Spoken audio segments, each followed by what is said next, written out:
இன்றைக்கி chicken mutton எல்லாமே தான் வாங்கினோம். அதனால சிக்கனை பிரியாணி பண்ணிவிட்டு மிச்சம் இருக்க சிக்கன் பீஸ் வந்து இந்த மாதிரி அப்படியே கட் பண்ணி எடுத்துட்டேன். நல்லா இது வந்து ஒரு 1.5 கிலோ இருக்கும். இதில் ஒரு 1.5 டேபிள் ஸ்பூன் அளவுக்கு இஞ்சி பூண்டு பேஸ்ட்டு, அப்புறம் இது வந்து பெரி பெரி அதை மிக்ஸ் பவுடர். இந்த மசாலா யூஸ் பண்ணி நம்ம சிக்கன் ஃப்ரை பண்ணால் ரொம்ப சூப்பராக இருக்கும்.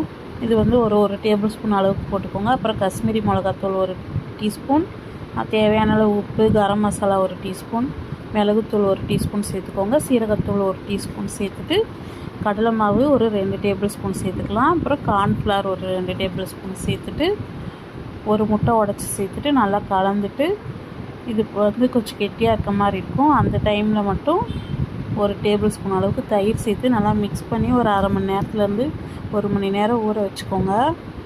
ஊற வச்சு எடுத்துகிட்டு இதை வந்து 1 நேரத்துக்கு அப்புறம் நல்லா சூடான எண்ணெயில் போட்டு நம்ம பொரித்து எடுத்தோம்னா நல்லா கிறிஸ்பியாக டேஸ்டியாக பெரிய பெரிய சிக்கன் சூப்பராக ரெடி ஆகிடும். கண்டிப்பாக ட்ரை பண்ணிவிட்டு எப்படி இருந்ததுன்னு சொல்லுங்கள்.